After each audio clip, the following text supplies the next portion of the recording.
महाभारत के बाद राजा परीक्षित, पूरी पृथ्वी के पहले राजा थे परीक्षित, और उनके जो जहां पर वो रहते थे महल है यहाँ पर परीक्षित गढ़ी कहलाता था ये सारा इलाका। तो ये परीक्षित गढ़ी का एक हिस्सा है ये भी, ये जो जगह है स्थान बैठे हैं यहाँ पर। और ऋषि धौम्य, अगर आपने नाम सुना हो, धौम्य ऋषि हुए हैं जो हस्तिनापुर के एडवाइजर थे। यानी हस्तिनापुर के कोई भी अगर समस्या आती थी या राज्य कैसे चलाना है या जो कुछ भी कंसल्टेंसी के लिए, तो हस्तिनापुर का राजा यहाँ आया करता था उनसे सलाह लेने के लिए। और यहाँ पर बाहर ही एक मेन रोड पे ना बाहर पेड़ है, तो बनारस में कुछ लोग रहते हैं जिनको थोड़ा स्थान का ज्ञान हो जाता है। तो आज से कोई मेरे ख्याल से 4-5 साल पहले की बात है। पंडित जी कब आए थे, कुछ ध्यान है? हम लोग 4-5 साल पहले यहाँ पर आए थे। तो बनारस वालों ने, बनारस में जो वो लोग हैं जिनको कोई थोड़ा स्थान का ज्ञान रहता है, पहचान रहती है, जब हम जा रहे थे, हम जा तो रहे थे हसनपुर, क्योंकि हसनपुर में काली का मंदिर है, वहां पर बुलाया गया था, हमें जाना था वहां पर, क्योंकि काली की स्थापना होनी थी। और वो स्थान के बारे में ये बताया गया कि महाभारत जब हुई, महाभारत में अगर आप लोगों को ध्यान हो, जो पूरा युद्ध हो गया था, उसके बाद सारे के सारे पांडव बैठे थे और इस बात पर चर्चा कर रहे थे कि युद्ध किसकी वजह से जीता है। तो एक निर्णय नहीं हो पा रहा था, समझ नहीं पा रहे थे कि कौन कारण बना इस युद्ध को जीतने का। हालांकि देखा जाए तो महाभारत का युद्ध एक ऐसा युद्ध था जिसमें कौरवों की तरफ के भी और पांडवों की तरफ के भी तकरीबन सारे लोग मारे गए थे, कोई बचा नहीं था। सिर्फ 5 पांडव बचे थे और 3 शायद वो कृपाचार्य और अश्वत्थामा, और कौरवों की साइड से समझो 3 बचे थे और 5 पांडव बचे थे। हाँ, विदुर। तो विदुर तो अब कौरवों की साइड था, पांडवों की साइड था, उनका पता नहीं है जी। तो जब युद्ध समाप्त हुआ, उसके बाद बैठे चर्चा कर रहे थे, तो उन्होंने पूछा, केशव से पूछते हैं, कृष्ण से पूछते हैं, द्वारकाधीश से पूछते हैं, तो कि किसके कारण, क्योंकि उन्होंने युद्ध में हिस्सा नहीं लिया था, तो उनको पता होगा कि कौन कारण बना इस युद्ध को जीतने का।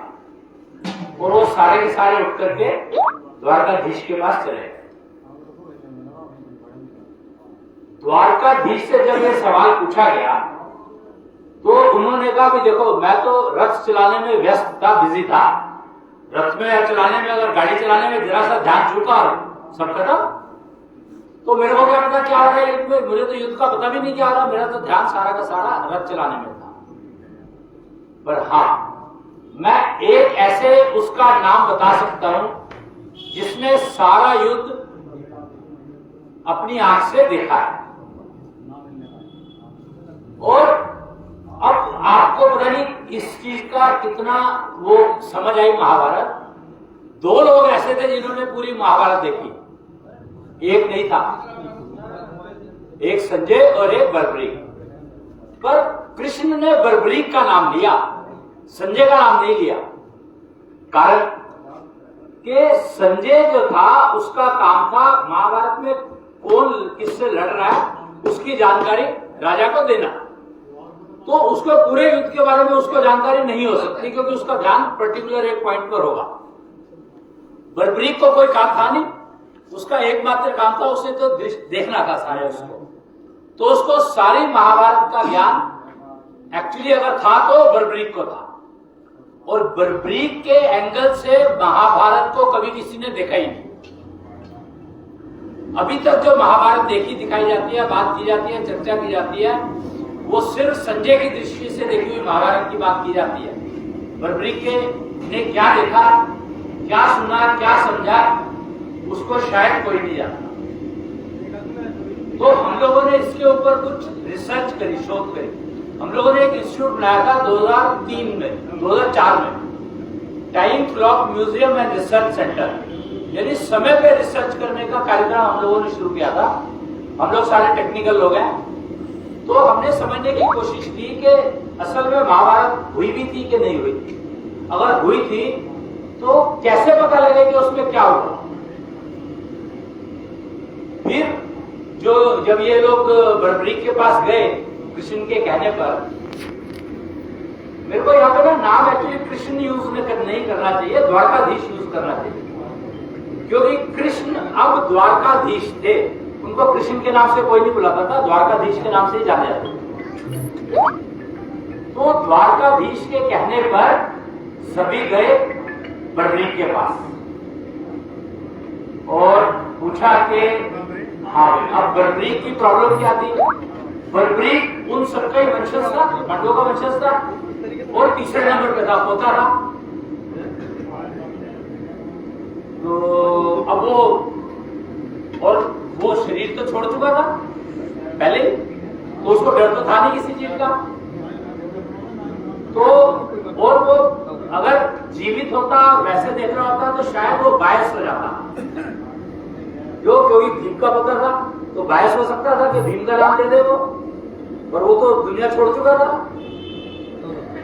तो उसको किसी चीज का कोई भय नहीं था, डर नहीं था। तो उसने कहा कि सारे उसमें सिर्फ दो ही चीज दिखाई दे रही थी। दो चीज क्या? चक्र और खप्पर। महाभारत एक ऐसा युद्ध था जिसमें एक बूंद भी खून जमीन पर नहीं गिरी थी। क्या आप सोच सकते हो ऐसा हो सकता है? एक बूंद खून जमीन पर नहीं गिरी। और सुदर्शन काट रहा था और खप्पर उसको एब्जॉर्ब करता जा रहा था। काली जो है, उसने काली का यहाँ पर थोड़ा सा अगर समझना चाहे तो मैं बताना चाहूंगा कि एक रक्त बीज करके एक राक्षस हुआ है। और रक्त बीज का मतलब क्या है कि उसकी खून, एक्चुअली खून की हर बूंद एक बीज थी। अगर वो धरती पर गिरती है तो वो एक रक्त बीज और तैयार हो जाए। तो रक्त बीज का मतलब यह बीज है, धरती में गिरा है और धरती ने उसको वापस बना दिया। तो अब ये बहुत बड़ी समस्या थी तो कि उसको मारा ही नहीं जा सकता था, संभव ही नहीं था। और शिव का दिया हुआ वरदान था तो उसको कोई काट नहीं सकता। तो फिर शिव ने अपनी शक्ति को दिया और काली का अवतरण हुआ। और काली ने एंश्योर किया था, पक्का किया था कि खून की बूंद जमीन पर नहीं गिरनी चाहिए। तो वही सिस्टम को महाभारत में यूज किया गया। और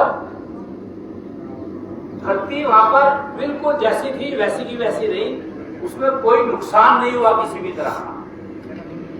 और उस समय के लोगों के खून की जो अगर क्वालिटी को समझना हो तो आप युधिष्ठिर का एक अज्ञातवास में थे जब, तो युधिष्ठिर को जो वहां के राजा थे जिसके यहाँ पर वो नौकरी कर रहे थे, उसने किसी कारणवश उसको एक जोर से मुक्का मार दिया था।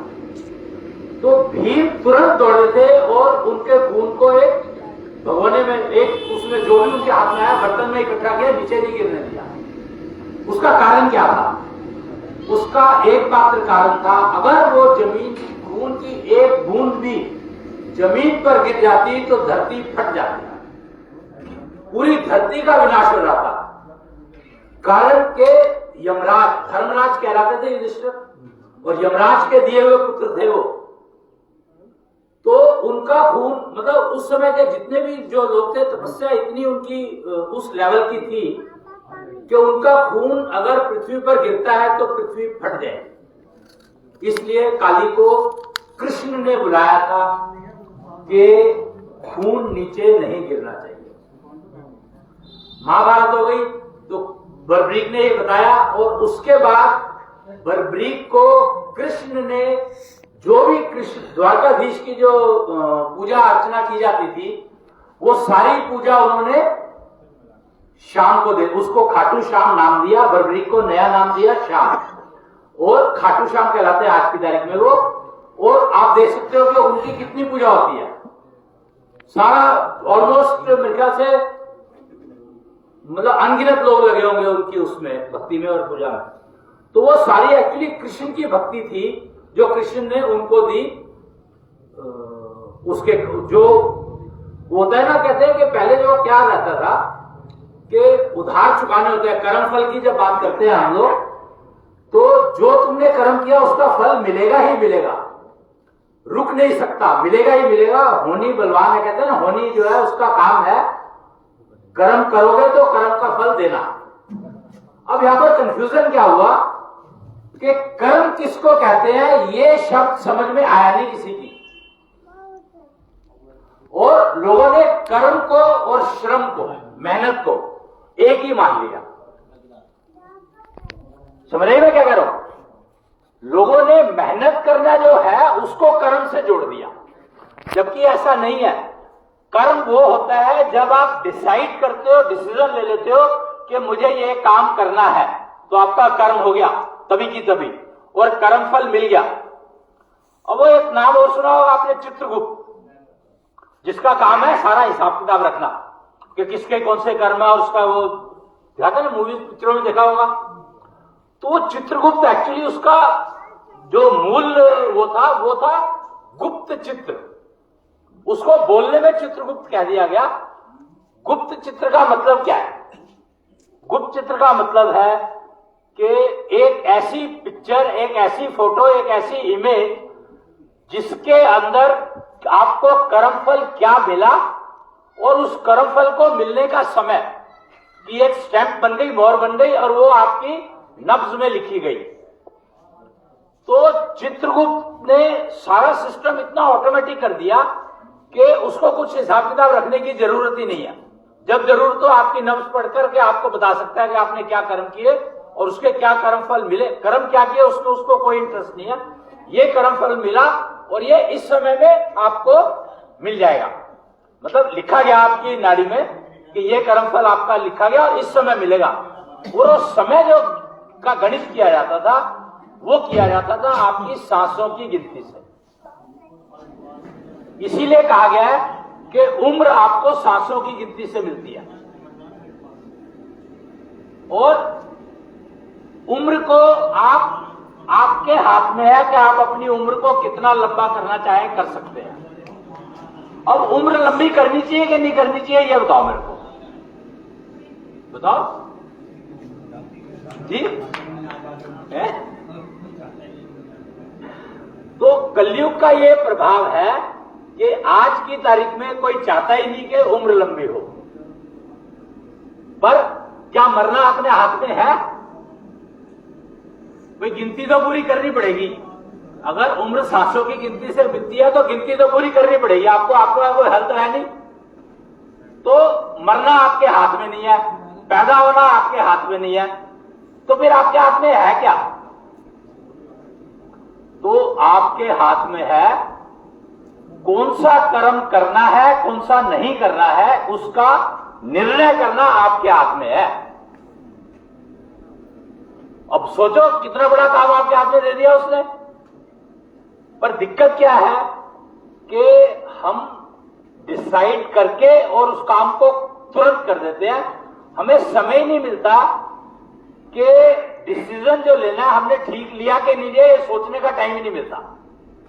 और हमारे से काम हो जाता है, उसके बाद उसका नुकसान जब होने लगता है तो पता लगता है कि यार ये तो मैंने किया ही नहीं कुछ भी, तो मुझे नुकसान क्यों हुआ? समझ में नहीं आता कि मैंने कर्म तो किया नहीं, मुझे नुकसान हुआ क्यों? क्योंकि उस समय जल्दीबाजी में थे और वो काम हो गया तो उसका पता ही नहीं लगा कि वो काम हो गया हमारे से। कर्म और श्रम, कर्म मतलब डिसाइड करना, निर्णय लेना कि मुझे ये काम करना है, और श्रम मतलब उस काम को पूरा किया। काम को पूरा करने में आपको बहुत टाइम लग सकता है, लेकिन डिसीजन लेने में आपको जो टाइम लगाना चाहिए वो आप नहीं लगा पाते हो, क्योंकि आपको पता ही नहीं है कि वो टाइम लेना कैसे है। तो उस टाइम को कैसे लेना है वो ही सिखाने का काम हम लोग कर रहे हैं कि आप निर्णय को लेने में जल्दबाजी मत करो। अगर आप ये कर लोगे तो फिर जो काम जितना टाइम आपको उसको इंप्लीमेंट करने में, यूज करने में, पूरा करने में लगता है, वो टाइम बहुत कम हो जाएगा। ये पक्की बात है। क्या है इसको समझने के लिए कि कर्ण का अगेन, कर्ण को जब वो हथियार उसका वो हो गया था, कर्ण की बात की कौन था वो जिसको मारने के लिए, द्रोणाचार्य को जब युद्ध चल रहा था तो द्रोणाचार्य को आवाज आई, अश्वत्थामा मारा गया और बात की बात उसने सुनी नहीं। लोग कहते हैं कि शोर इतना हो गया था कि उसको वो बात सुनाई नहीं। अब क्या ऐसा हो सकता है कि गुरु को कोई बात सुनाई ना दे, कहीं पर भी हो रही है, उसके शिष्य कुछ कर रहे हो तो? अगर ऐसा हो सकता है तो इसका मतलब गुरु बनने लायक नहीं है, क्योंकि सारी शिक्षा तो गुरु ने दी है शिष्य को, सब कुछ उसने सिखाया, तो उसको तो उसका शिष्य दुनिया में कहीं चला जाए, कुछ भी करेगा तो उसको तुरंत पता लग जाएगा कि उसने कोई गलत काम किया है कि नहीं किया है। क्यों? गुरु की जिम्मेदारी हो जाती है कि उसको वार्निंग देना कि भाई तू ये गलत काम करने वाला है, समझ ला। और द्रोणाचार्य ने जब वो सुना और हथियार डाल करके नीचे बैठ गए। अब वो तो नीचे बैठ गए, अब उनको मारे कौन? तो हथियार छोड़ के बैठ गए। और रूल था, नियम था कि जिसने हथियार, जिसके हाथ में हथियार दिया तो तुम उसको लड़ाई नहीं कर सकते उसके साथ। ये नियम था महाभारत का। तो फिर कहा गया कि भैया निपटाओ, मारे तो गए। तो ऐसे ऐसे काम हुए जिनमें नियम नाम की कोई चीज रही नहीं। तो काम करने में जो समय लगता है और निर्णय लेने में जो समय लगता है, वो जो गैप है उसको हमें समझना है और निर्णय लेने के गैप को बढ़ाना है। मतलब डिसीजन लेने में आप जितना चाहो उतना टाइम ले लो, लेकिन जब उसको इंप्लीमेंट करने जा रहे हो तो अपनी पूरी शक्ति से, शक्ति से कर्म करना है। वो तब जाकर के आपको रिजल्ट पक्का मिलेगा और अच्छा मिलेगा, ठीक मिलेगा, जैसा आप चाहते हो वैसा मिलेगा। तो निर्णय लेने के लिए हमें क्या करना है, वो प्रक्रिया मैं अभी आपको सिखाऊंगा, मैं सिखा करके जाऊंगा। आप उसको समझो और उसका उपयोग करो, और 40 दिन में आपको पता लग जाएगा कि आपके शरीर में कितना फर्क पड़ गया, कितना समझ, आपकी जो सोचने की जो क्षमता है, एफिशिएंसी है, वो कितनी बढ़ गई।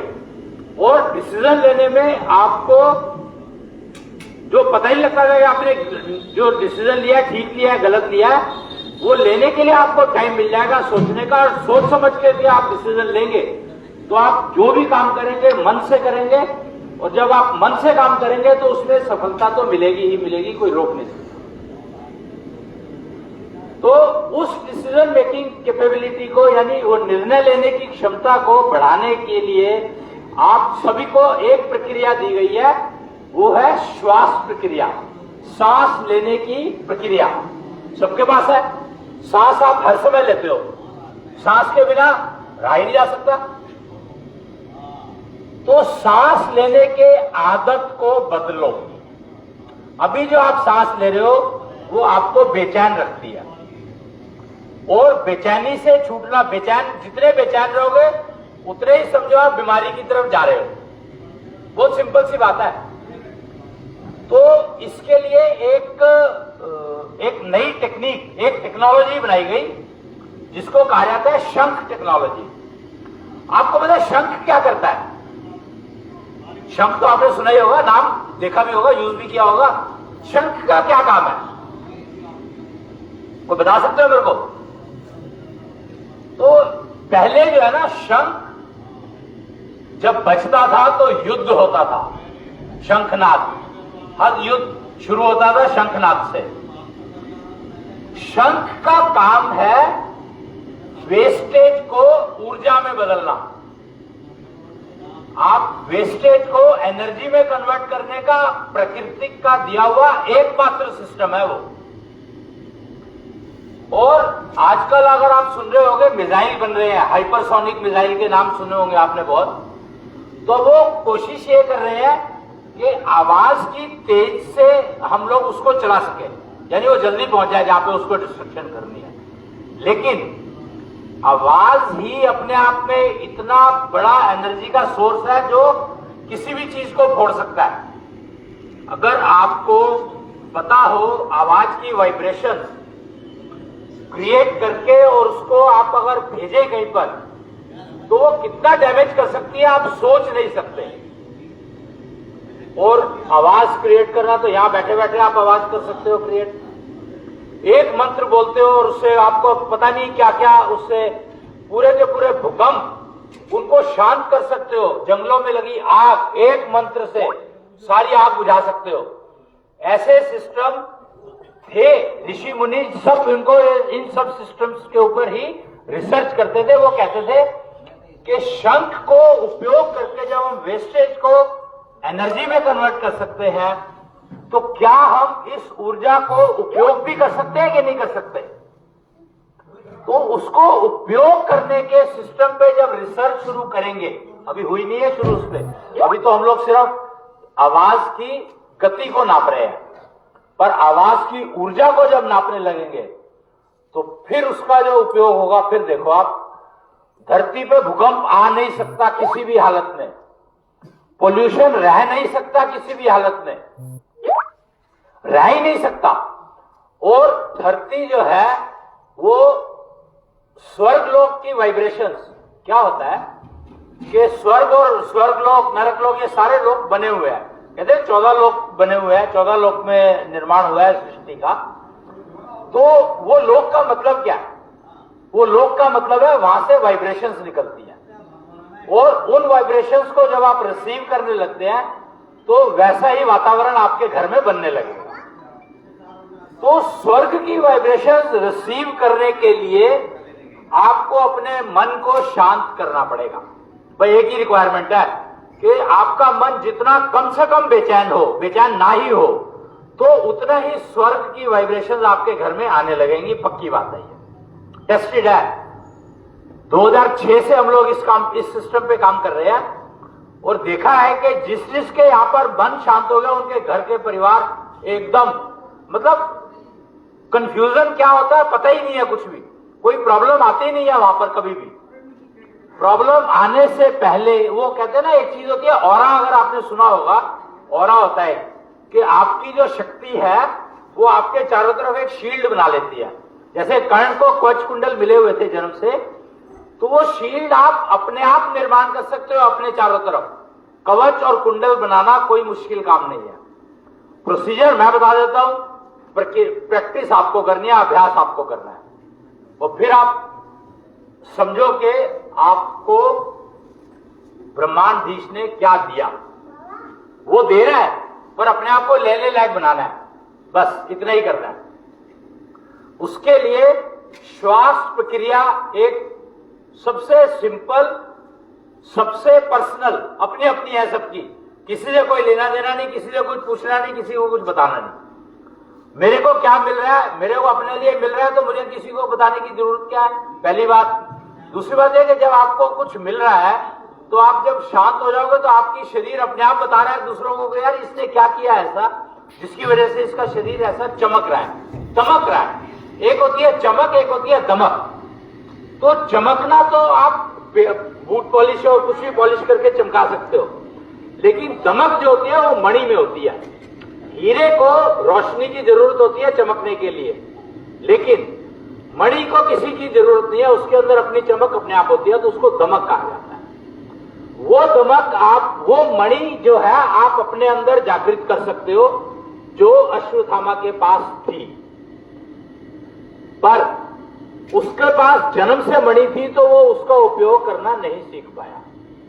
हम लोग अपनी मणि को अपने आप जागृत करेंगे तो हमें उसका पूर्ण सदुपयोग करना आ जाएगा। फर्क यही है सिर्फ कि आपको जो जन्म से जो चीज मिली है उसका उपयोग, सदुपयोग करोगे या दुरुपयोग करोगे पता नहीं है, लेकिन जो चीज आप अपनी कमा रहे हो तो उसका आप दुरुपयोग तो नहीं करोगे। कम से कम अपनी कमाई का दुरुपयोग कौन करता है? कोई नहीं करता। तो उसके लिए आप मेरे को ध्यान से देखना, मैं एक श्वास लेकर के दिखाऊंगा, एक सांस लेकर के दिखाऊंगा आपको, और मैं क्योंकि दिखा रहा हूं तो मैं ये कर सकता हूं तो तुम भी कर सकते हो, सारे कर सकते हो। सांस लेने में दो पैरामीटर है, सांस लेने के दो वो है, दो चीजें ध्यान में रखनी होती है। एक सांस लेने और छोड़ने का समय, सांस लेने और छोड़ने का समय, और एक सांस लेने और छोड़ने की गति, स्पीड, किस स्पीड से आप सांस ले रहे हो और छोड़ रहे हो। तो कबीर जी ने कहा है, कबीर जी ने बताया भक्ति क्या है। कबीर जी ने कहा है कि भक्ति है सांस लेने और छोड़ने का समय तकरीबन बराबर हो, विषम ना हो, सम में होना चाहिए, समता में होना चाहिए। सांस लेने और छोड़ने का समय अगर आप बराबर कर लेते हो तो उससे बढ़िया, उससे अच्छी भक्ति हो नहीं सकती। और जब हम लोगों ने इस चीज को टेस्ट किया तो पता लगा कि ये तो पॉसिबल ही नहीं है, प्रैक्टिकली संभव ही नहीं है कि आप सांस लेने और छोड़ने का समय बराबर कर रहे हो, ये संभव ही नहीं है। इसीलिए भक्ति होती नहीं है किसी से। आज की तारीख में कहते हैं ना भक्त नहीं मिलते, उसका कारण यही है कि भक्ति होना संभव ही नहीं है, भक्ति करा ही नहीं जा सकता, उसका प्रोसीजर ही अवेलेबल नहीं है कि आप भक्ति करोगे कैसे। तो लोगों ने सिर्फ क्या किया, भजन गाने शुरू कर दिए, उसको भक्ति मान लिया। पर भक्ति वो नहीं है, भक्ति वो है जो आपको फायदा दे। भजन गा रहे हो तो वो तो आप एक वातावरण ऐसा बना रहे हो कि सब मिलकर के अगर भक्ति वाला प्रोसीजर अडॉप्ट करोगे तो लाभ कई गुना बढ़ जाएगा। लेकिन वो प्रोसीजर तो पता ही नहीं है कि भक्ति होगी कैसे। तो हम लोगों को समझ में जब ये बात आ गई कि भक्ति करना बहुत बहुत मुश्किल काम है, और ये बात तकरीबन सबको पता है, इसीलिए सब लोग कीर्तन में लग गए और भक्ति वाला प्रोसीजर किसी ने खोजने की कोशिश करी नहीं। फिर हम लोगों ने कहा कि चलो ये जब हो ही नहीं सकता तो इसमें टाइम खराब करने का फायदा नहीं है, हमने उसको छोड़ दिया। दूसरा पकड़ा के गति, यानी सांस लेने और छोड़ने की जो गति है, स्पीड है, इसको हम कंट्रोल कर सकते हैं। आपने स्वामी रामदेव जी को सुना होगा प्राणायाम, उसमें आप क्या करते हो, कपालभाति करते हो तो सांस जल्दी जल्दी फेंकते हो, और जब अनुलोम विलोम करते हो तो आराम से लेते हो, एक नाक बंद करके एक नाक खोल के। तो हमने फिर श्वास प्रक्रिया को पकड़ा, हमने कहा भाई नहीं, प्राणायाम का समस्या क्या है प्राणायाम के साथ कि आपको जो एक तो उसका काम प्राणायाम करने का टाइम है, आप हर समय नहीं कर सकते, उसको समय से करने की प्रक्रिया ठीक होनी चाहिए। अगर उसमें गलती करोगे तो नुकसान भी होगा। वो कहते हैं दवाइयों के साइड इफेक्ट होते हैं, तो ऐसे ही प्राणायाम के भी साइड इफेक्ट होते हैं। अगर आपने गलत दवाई ले ली तो नुकसान तो देगा ही, ऐसे ही प्राणायाम अगर आपने गलत किया तो आपको नुकसान देगा ही, पहली बात। दूसरी बात यह है कि अगर हम इस बात को मानते हैं कि उम्र सांसों की गिनती से मिलती है, तो फिर कपालभाति में हम तो जल्दी जल्दी सांस ले रहे हैं, तो हम तो अपनी उम्र कम कर रहे हैं। तो अगर आप कोई मान लो कोई कहता है कि मुझे जल्दी मर रहा है, तो फिर तो आप कपालभाति लगातार करते रहो तो जल्दी नहीं मर जाओगे। पर कपालभाति का जो उपयोग है वो है आपके शरीर में अगर रोग हैं तो उनको बाहर फेंकना है। अगर आप निरोगी हो तो आपको कपालभाति करने की जरूरत नहीं है। तो प्राणायाम करने के लिए बहुत सारी कंडीशंस है कि ये कंडीशन अगर मीट होती है तो प्राणायाम करोगे, अगर ये कंडीशन में कुछ गड़बड़ है तो आप प्राणायाम नहीं करोगे। दूसरा, सीखना, बिल्कुल तरीके से सीखना पड़ेगा आपको, तब आप प्राणायाम करोगे तो लाभ होगा, नहीं तो नुकसान भी हो सकता है। तो इतनी सारी कंडीशन अब हम लोग, क्योंकि इस जनरेशन के, मतलब जनरेशन तो क्या, मैं थोड़ा बुढ़ा हो गया अब, पर इस जनरेशन के जो लोग हैं वो कहते हैं भैया टाइम नहीं है, नौकरी पे जाना है और वापसी का कोई भरोसा नहीं है। सुबह 9 बजे तो पहुंचना है और शाम को वापस कब आएंगे इसका नहीं पता। 11 बजेंगे, 12 बजेंगे, 1 बजेगा, 2 बजेंगे और सवेरे 9 बजे पहुंचना ही है। तो हमारे पास टाइम है नहीं, हमारे बस की नहीं है प्राणायाम करना। रोटी खाने की तो फुर्सत नहीं होती यहाँ पे, तो वो लोग कर नहीं रहे। और सबसे ज्यादा कष्ट तो पेरेंट्स को क्या है, माता पिता को कष्ट क्या है, वो तो अपने आप तो वैसे करते नहीं, वो अपने आप भी नहीं करते और बच्चे नहीं करते, कहते बच्चे नहीं सुनते। बच्चे कहते हैं कोई चीज सामने प्रूव होती हो, मेरे को 5 मिनट में फायदा मिलता हो तो बता, नहीं तो बेकार है। 5 मिनट में फायदा चाहिए उनको। क्यों? शेयर मार्केट में बैठते हैं, सारे के सारे पैसे कमा लिए, शेयर मार्केट में बैठ गए, 5 मिनट में पता लग जाता है भैया ऊपर जा रहा है, नीचे जा रहा है, बेचा नक्की गया। तो 5 मिनट वो दे देंगे, वो 5 मिनट से ज्यादा नहीं देते। तो फिर हम लोगों ने एक सिस्टम निकाला 3 मिनट का, कि भैया हमें 3 मिनट दे दो, तो 3 मिनट में ही हम तुम्हारा जो है, हम तुम्हें वो सिखा देंगे। उसको तुम जब मर्जी करो, जैसे मर्जी करो, जब याद आ रहा है कर लो, काम करते हुए कर लो, सोते हुए कर लो, जागते हुए कर लो, जब ट्रैवल कर रहे हो तब कर लो, कभी भी कर लो। और सांस तो तुम लेते ही हो, मैं तरीका बता रहा हूं, उस तरीके से सांस ले लो और फिर देखो आप कमाल। मतलब कैसे कैसे फीडबैक आए, लोगों ने फोन करके बताया। ये मैं करीब 15-20 साल हो गए मुझे करते हुए, 2006 से कर रहा हूं मैं ये काम सिखाने का। करीब करीब 1 करोड़ लोगों को तो सिखा ही चुका हूंगा, अगर ज्यादा नहीं तो। और क्योंकि टेक्निकल हूं तो जरा थोड़ी सी मार्केट में रिस्पेक्ट भी मिलती थी कि भैया टेक्नोलॉजी है। और सबसे बड़ी बात यह है कि हम लोगों ने एक सिस्टम बना दिया कि तुमने 3 मिनट में करा, अगर प्रैक्टिस करी। हम लोग क्या करते हैं, वो सिखाते हैं और उसको कहते हैं 3 मिनट का तो प्रैक्टिस करो और उसके बाद मेजरमेंट कर लो। मशीन बना दी, एक मशीन है क्या आपके पास, लाया दिखाने के लिए? कोई फोटो है उसकी? कोई एक मशीन बना दी हम लोगों ने, क्योंकि हम टेक्निकल आदमी हैं, तो हमने तो मशीन बनाने में कोई दिक्कत है ही नहीं। तो और नब्ज का मैंने बताया ही आपको। तो एक और जानकारी कि मैं नब्ज ज्ञान का एक्सपर्ट कहलाता हूं, क्योंकि नब्ज ज्ञान सीखना पड़ा मेरे को मशीन बनाने के लिए। अब मशीन वो क्या करती है कि आपने जब सांस ले रहे थे, उसके ऊपर आपको अंगूठा रखना है, एक सेंसर लगा हुआ है। आप पल्स ऑक्सीमीटर तो आपने सबने सुना ही होगा, कोरोना ने सबको बता दिया। बस वो पल्स ऑक्सीमीटर का वो पल्स ऑक्सीमीटर जो बेस टेक्नोलॉजी है वो हमारी बनाई हुई है। हमने 2006 में बना दिया था पल्स ऑक्सीमीटर, अब फेमस हुआ है। तो 2006 में जो सिस्टम बना वो क्या करता है, वो आपकी नब्ज में से एक पैरामीटर निकाल लेता है, इम्यूनिटी सब जानते हैं। और इम्यूनिटी जिसकी ज्यादा होगी उसको बीमारी आएगी नहीं, ये बात सबको पता है। तो इम्यूनिटी नापने का सिस्टम बना दिया जो अभी तक अवेलेबल नहीं था दुनिया में कहीं पर भी। इम्यूनिटी नाप सकते हो बस, और 5 सांस लेने हैं, अंगूठा रखो, 5 सांस लो तो वैल्यू दे देगा। और टेबल बनी हुई है कि भैया ये अगर तुम्हारी इतनी वैल्यू आई है तो इसका मतलब तुम पुअर हो, वीक हो, एवरेज हो, गुड हो, बैड हो, वो सब बता देता है। 5 सांस लेने में कितनी देर लगती है नाप के बता देगा। तो 5 मिनट टोटल में सामने वाले को समझ आया था मुझे करना क्या, उसके बाद तो करना ही है। 5 मिनट की ट्रेनिंग, तो हमने 3 मिनट की ट्रेनिंग कहा किसको, कि 3 मिनट की ट्रेनिंग है भैया, ले लो और 2 मिनट लगेंगे मेजरमेंट में। उसके बाद तुम्हें पता लग जाएगा, हमें पता लग जाएगा तुम्हें समझ आ गया कि नहीं आ गया। तुम हमें मिसगाइड नहीं कर सकते, क्योंकि मशीन बता रही है कि भैया तुमने पहले तेरी ये वैल्यू थी, अब ये आ गई है 3 मिनट के अभ्यास के बाद। तो इसका मतलब है तुझे समझ तो आ गई, अब घर जाकर तेरे को अभ्यास करना है और जब मर्जी कर लियो। क्योंकि सांस आप हर समय लेते हो तो कभी भी अभ्यास कर सकते हो इसका।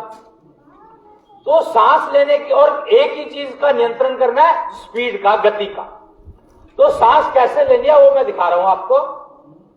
सांस को धीरे धीरे लेना है, धीरे धीरे छोड़ना है, खींचना नहीं है, बस धीरे धीरे लेना है, धीरे धीरे छोड़ना है, काम खत्म। प्राणायाम जब करते हो तो उसमें आप सांस को खींचते हो। देखो दो शब्द हैं, एक सांस को लंबा कर लो और एक सांस को धीरे कर लो। तो प्राणायाम वाले कहते हैं लंबा सांस लो, लंबा सांस छोड़ो। हम लोग कहते हैं धीरे सांस लो, धीरे सांस छोड़ो, लंबा अपने आप हो जाएगा। तो जो चीज अपने आप हो जाएगी उसके ऊपर कोशिश करने का क्या फायदा, बेकार है, छोड़ो। तो मुझे ध्यान से देखना, मैं एक सांस लेकर के दिखाऊंगा। चाहो तो वीडियो बना सकते हो, जिससे कि कल को देखना हो तो देख लेना, अदरवाइज इंटरनेट पर अवेलेबल है, आप वहां पर देख सकते हो। श्वास योग कहा गया इस प्रक्रिया को, श्वास योग। तो मेरे को ध्यान से देखना।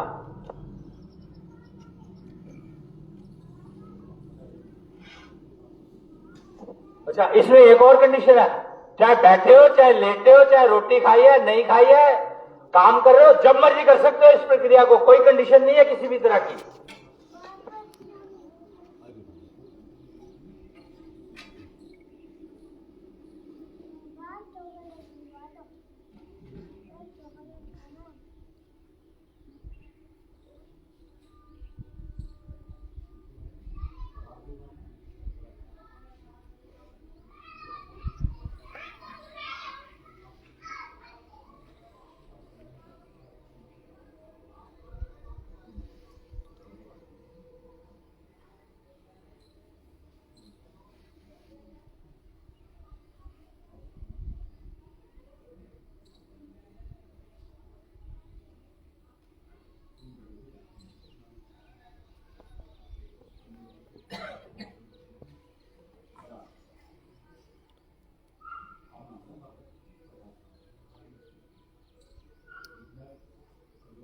ये मैंने एक सांस लिया, कहीं रोका नहीं, कहीं खींचा नहीं, कुछ नहीं करा, बस लिया, हाथ ऊपर जा रहा था तो ले रहा था और हाथ नीचे आ रहा था, धीरे धीरे सांस लेना है, धीरे धीरे सांस छोड़ना है, बस इसके अलावा कुछ नहीं करना है। जब मर्जी अभ्यास कर लो, 2 सांस का अभ्यास कर लो, 3 का कर लो, 5 का कर लो। एक इसके अंदर एक ना कागज दिया होगा, वो कागज है निष्ठा योग वाला, वो जो प्रिंट कराया था आपने, एक बार दे दो।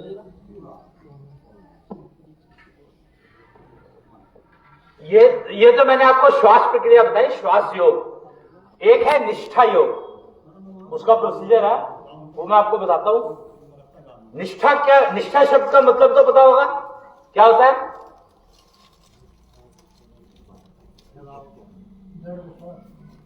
तो निष्ठा शब्द का मतलब है सिंसियरिटी, कि मैं जो भी काम करूं मन लगा के करूं, काम के प्रति निष्ठा होनी चाहिए। वो तभी होगी जब आप मन लगा के काम करेंगे। तो निष्ठा योग का एक प्रोसीजर बना दिया।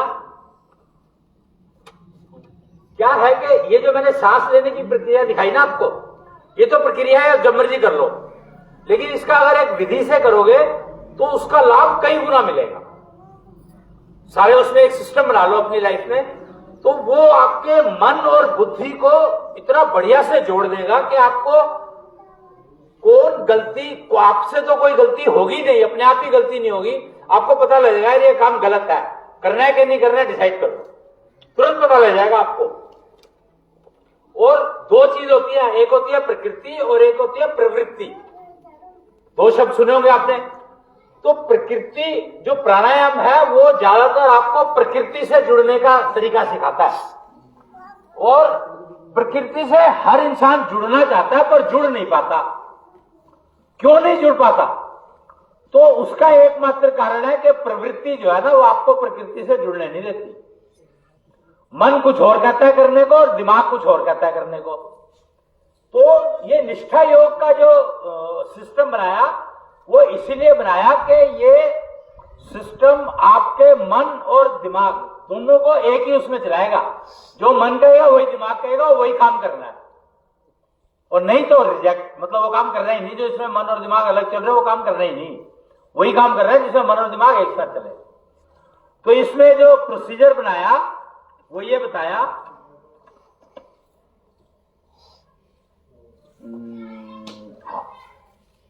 एक पोयम है इसमें, वो गानी है अभी जो जिससे हमने जो परिक्रमा शुरू कर दी उससे पहले गाई गई थी। इसको हम लोग बोलते हैं शुक ज्ञानिता। आचार्य शुक हुए जिन्होंने परीक्षित को भागवत सुनाई थी, तो उनके नाम से ये कविता है छोटी सी। इतनी शक्ति हमें दे ना माता, मन पे विश्वास कमजोर होना, अनेक रास्तों में है एक रास्ता, भूल कर भी कोई भूल होना। मतलब ये कह रहा है कि मां से अपनी मांग रहा है कि मेरे को यार कम से कम मैं अपने मन के ऊपर, मेरा सेल्फ कॉन्फिडेंस ना गिर जाए, आत्मविश्वास ना गिर जाए। कोई भी मैं काम करने जा रहा हूं और हर काम को करने का एक तरीका होता है, तो वो तरीका को अडॉप्ट करने में मुझसे गलती ना हो जाए कोई। भाई इतनी मेरे को आपको वो दे दो अपना आशीर्वाद। योग्यता मेरी जो बढ़ा दे, ऐसा पथ कोई तैयार दो ना। यानी वो जो काम मेरे को करना है उसको सीखने के लिए जो मुझे योग्यता चाहिए वो मैं एग्जैक्टली सीख लूं उस काम को करने का तरीका। कहीं ऐसा ना हो कि मैं गलती से सीखने में गलती कर दूं।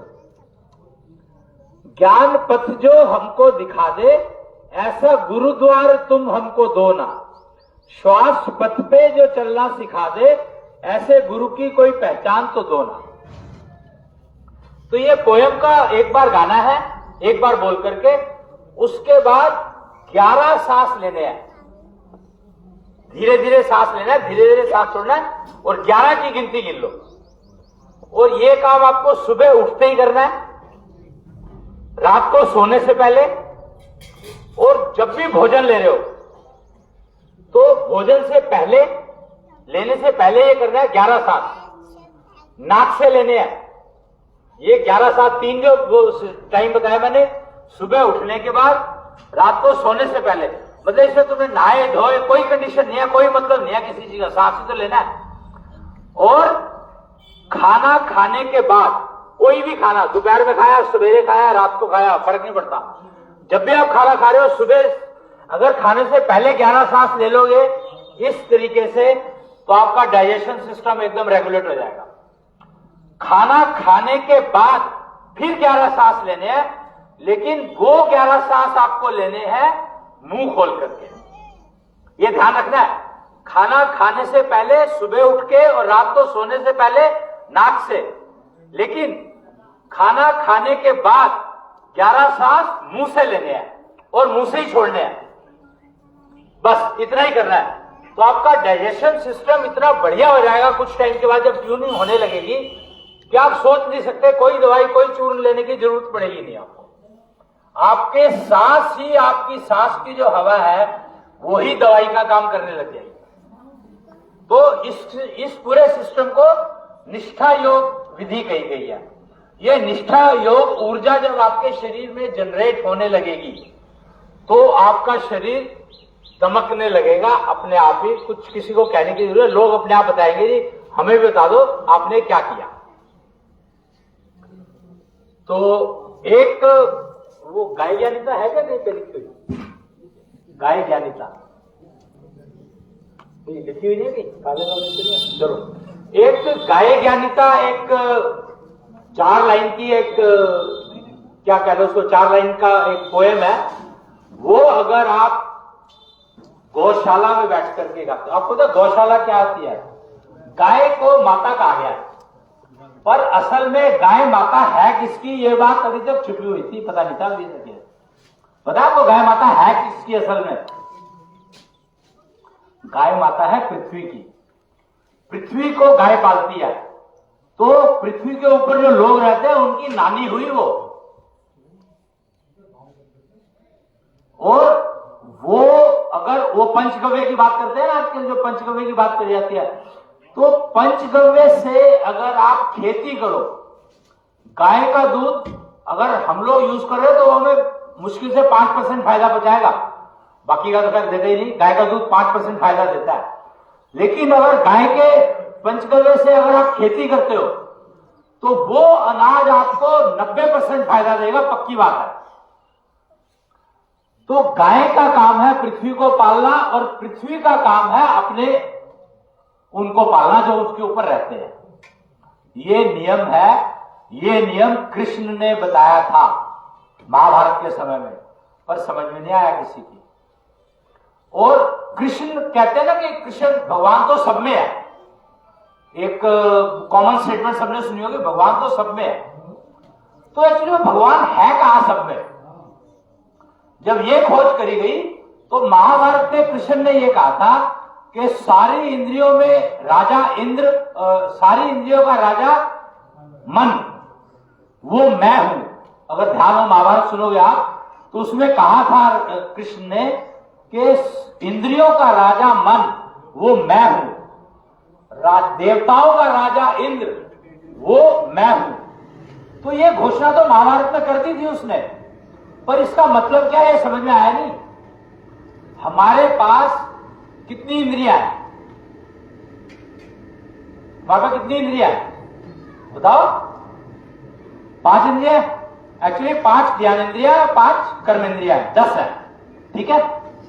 पर औरतों में 6 होती है, पता है आपको? ये बात किसी को नहीं पता, तभी उनका दिमाग ज्यादा चलता है।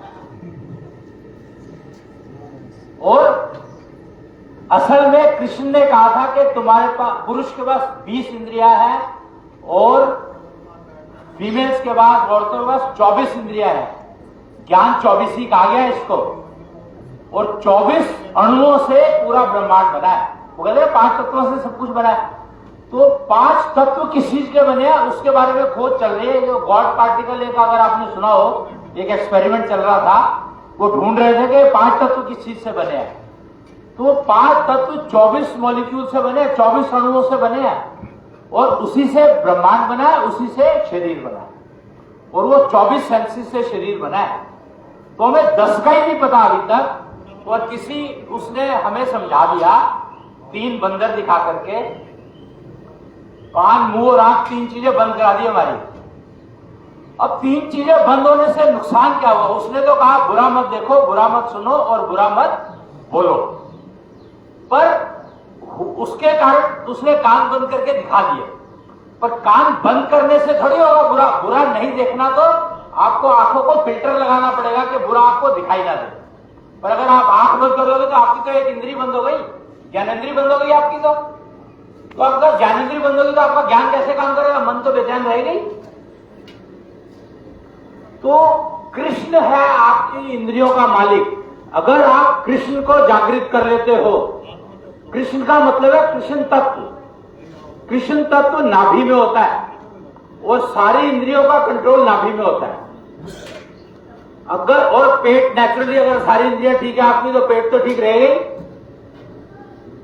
तो इंद्रियों के कंट्रोल के लिए आपको इंद्रियों को पूरा यूज करने के लिए 10 से 20 बनानी है, और 6 से 24 बनानी है। मतलब 6 और 6 12 से 24 बनानी है स्त्रियों को, और पुरुषों को 10 से 20। तो उसके लिए ये निष्ठा योग का प्रोसीजर है जो ये काम आएगा आपको। ये कर लो तो फिर देखो आपको कि आपकी जो आंख, वो अगर आपने एक और सुनाओ ना, औरत जो है अगर आंख में दिखा देती है तो आदमी समझ आता है कि अब ये कुछ होने वाला है। आंख दिखाना, आंख तो देखने का काम करती है, दिखाने का काम तो उससे करने लग गई। तो उसकी 2 आंख जो है डबल काम, 2 इंद्रियों का काम कर रही है, कर्मेंद्री का भी कर रही है और ज्ञानेंद्री का भी कर रही है। तो ये समझ लो बात को कि कृष्ण ने बताया कि आपके पास 20 इंद्रियां हैं और आपके पास 2 रह गई, 3 तो बंद कर ली, तो आप तो बेचैन रहोगे। कलयुग का मतलब है मशीन का युग, ऐसा नहीं है। कलयुग का मतलब है कि आप अपनी मशीन को निरोगी बहुत आराम से कर सकते हो, खाली सांस प्रक्रिया से।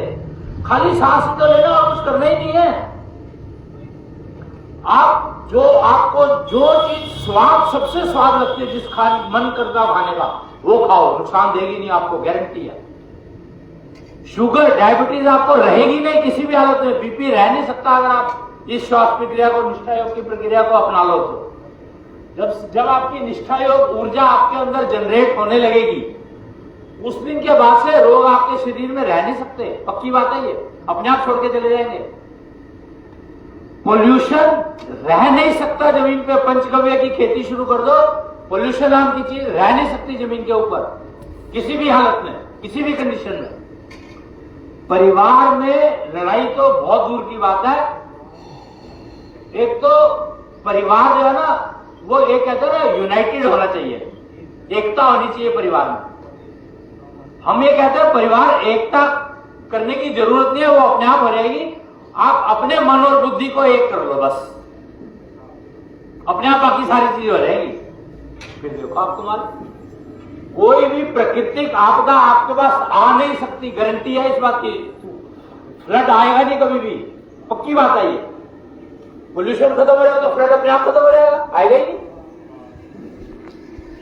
भूचाल आ नहीं सकता, भूकंप आ नहीं सकता, पर पोल्यूशन जो है सब कुछ लाता है। पोल्यूशन हट जाएगा तो सब कुछ ठीक हो जाएगा। तो आज इसी उसके साथ परीक्षित घड़ी से ये संदेश हमने विश्व को दे दिया कि भैया खाली एक श्वास प्रक्रिया, निष्ठा योग ऊर्जा जनरेट करो श्वास प्रक्रिया से।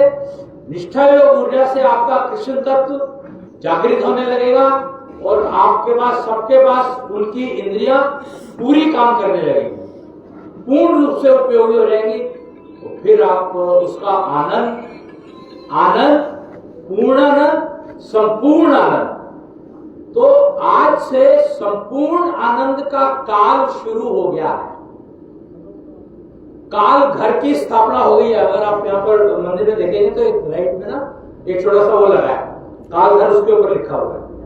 तो आज से जो शिक्षा प्रक्रिया चल रही है संसार में, ट्रेन शिक्षा यानी जो एजुकेशन चल रही है, वो समय आधारित एजुकेशन थी अभी तक। आज से शिक्षा समय आधारित नहीं रहेगी, काल आधारित रहेगी।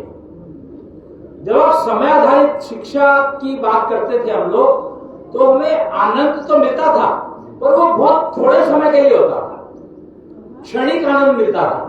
यानी 2 मिनट को हम प्रसन्न हो गए, उसके बाद फिर वही कष्ट। दवाई खा ली तो आधे घंटे को 1 घंटे को हमारी कष्ट, और हमें ध्यान नहीं रहा कि हमें वो दर्द हो रहा है, पेन हो रहा है, और आधे घंटे के बाद फिर दोबारा शुरू हो गया। तो वो था समय आधारित शिक्षा के ऊपर थे, चल रहे थे हम, तो ये सारी समस्याएं आ रही थी। अब ये काल आधारित शिक्षा आज से शुरू हो रही है।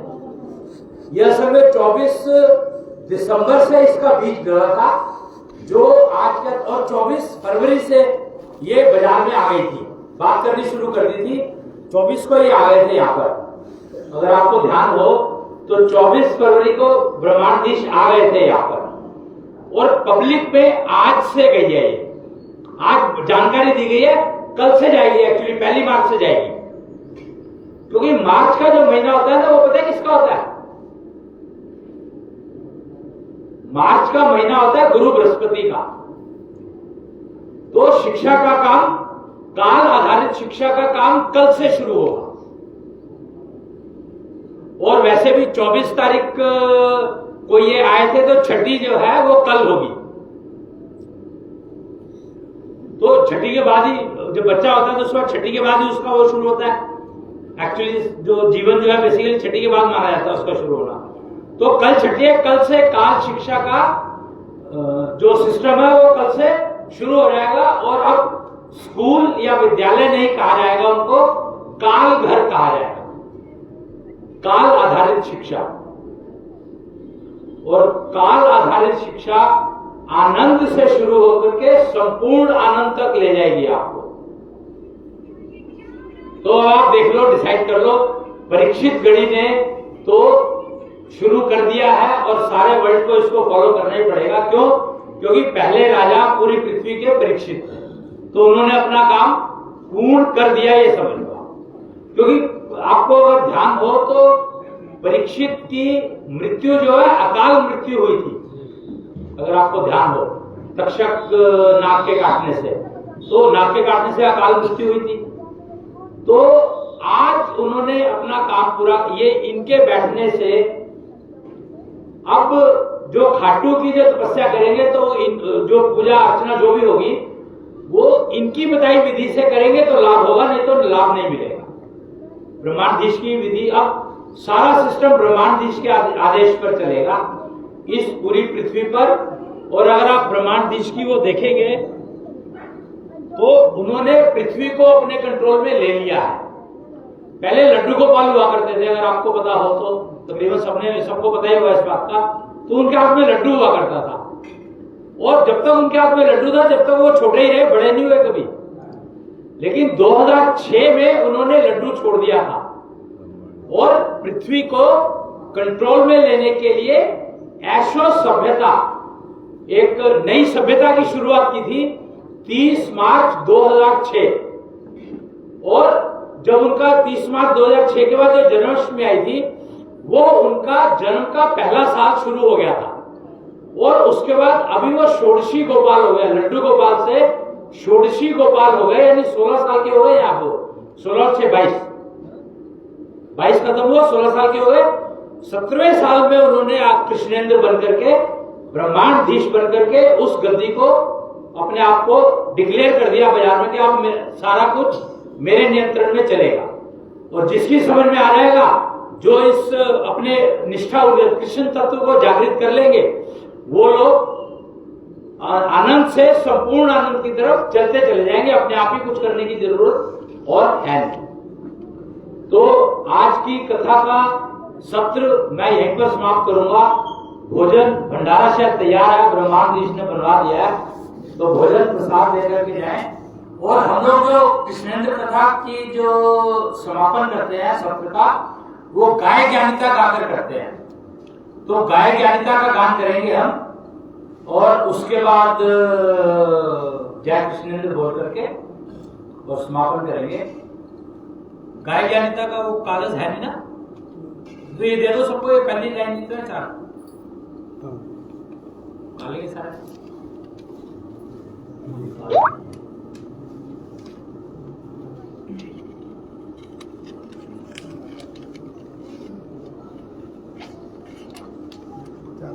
ये एक पेपर है, इसके अंदर गाय ज्ञानिता के जो अभी शुभ ज्ञानिता गाय की मैंने बताई थी, इतनी शक्ति हमें देने वाली, उसकी जो पहली 4 लाइनें हैं वो गाय ज्ञानिता के नाम से है। मतलब गाय को समर्पण है ये। अगर इन 4 लाइनों का आप, उसका एक प्रोसीजर है, विधि है, उससे अगर आप गौशाला में जाकर के अगर आप अपनी वो करें समय उसका, तो उसमें सूर्य की ऊर्जा बहुत अच्छे से मिलती है आपको। वो पहले ना वो करा करते थे सूर्य के लिए, वो क्या करते थे सुबह उठ करके, तो उसकी जगह पर अगर आप ये शुरू कर दे गौशाला में जाकर के, गाय ज्ञानिता का पाठ है और तरीका है कुछ 108 बार ताली बजा करके वो प्रोसीजर सीख सकते हैं। पंडित जी को पता होगा, कुमदेश पंडित जी को, इनको सब चीज का बताइए। तकरीबन 2-3-4 साल से जुड़े हुए, 5 साल हो गए मेरे से। हमने पहली बार आए थे तो इन्हीं के पास आए थे।